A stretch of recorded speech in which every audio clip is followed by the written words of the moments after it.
আমরা আসছি জেলায় জেলায়, আসছি পাড়ায় পাড়ায়। আপনার চারপাশে ঘটে যাওয়া খবরাখবর তুলে ধরবো আমরা। রাজনীতি থেকে বিনোদন, আবহাওয়া থেকে অফবিট, সব ধরনের খবর তুলে ধরবো আপনাদের।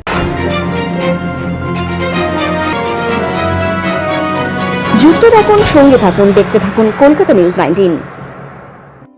দক্ষিণ দমদম পরিষেবার উদ্যোগে আয়োজিত হল অঙ্কন উৎসব। বসে আঁকো প্রতিযোগিতা 2025। বিচারকের আসনে থাকবেন পশ্চিমবঙ্গের বিশিষ্ট শিল্পী ভবতোষ সুতার ও প্রাক্তন অধ্যক্ষ ইন্ডিয়ান কলেজ দেবাশিস মিত্র। এই অনুষ্ঠানটি সভাপতি মেয়র পরিষদ বিধাননগর পৌর নিগম দেবরাজ চক্রবর্তী।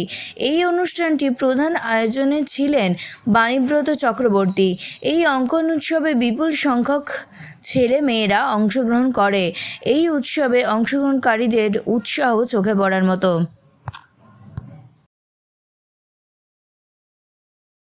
হচ্ছে খেলা রয়েছে এবং আজকে অঙ্কন প্রতিযোগিতা। এত বাচ্চা কম্পিটিশনে যোগদান করেছে, কেমন লাগছে? না, নিশ্চিতভাবে খুব ভালো লাগছে। 837 জন প্রতিযোগী, 837 837 জন প্রতিযোগী। সেই প্রতিযোগীদের মধ্যখান দিয়ে এত সারা, এত ভিড়, এবং তার মধ্যখানে ভবতোষ সুতার এবং দেবাশিস মিত্রদের মতন যারা প্রতিষ্ঠিত শিল্পীরা আছেন তাদের উপস্থিতির মধ্যে দিয়ে খুব ভালো লাগছে। আচ্ছা, বিভিন্ন জায়গায় দেখা যায় ছোট ছোট বাচ্চাদের নিয়ে একমাত্র কম্পিটিশনের বিষয়গুলো দেখা যাচ্ছে, বয়সের লিমিট না, আমরা ছবি আঁকার মধ্যে কোনো ওইভাবে বয়সের মাপকাঠিতে আমরা আনতে চাইনি।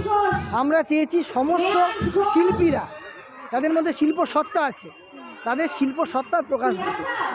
সমস্ত জায়গায় বিভিন্ন প্রতিযোগিতা হয় আঁকার জন্য, কিন্তু তোমার এখানে যেমন খুশি তেমন এখন সমস্ত বয়সের এই কারণ আমাদের যারা বিচারক আছেন ভবতোষ সুতার এবং দেবাশিস মিত্র, ওনারা মনে করেছেন শিল্পকে কোনো বাঁধনের মধ্যে আটকে রাখা যায় না। ওনারা মনে করেছেন যে শিল্পীদের কোনো সাবজেক্ট হয় না, শিল্পীদের মনকে বেঁধে রাখা যায় না।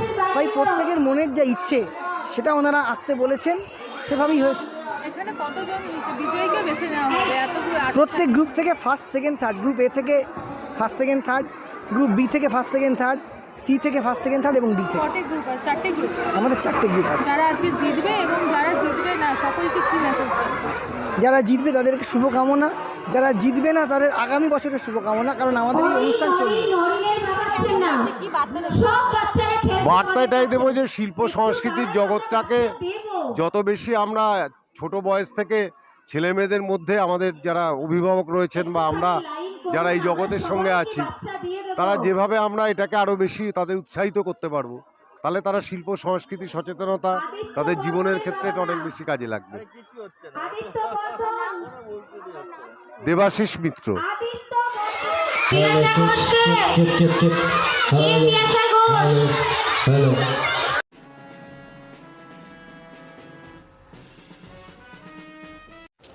এরকম আরও খবর পেতে আপনারা আমাদের চ্যানেলটিকে প্রচুর পরিমাণে লাইক, সাবস্ক্রাইব ও শেয়ার করুন।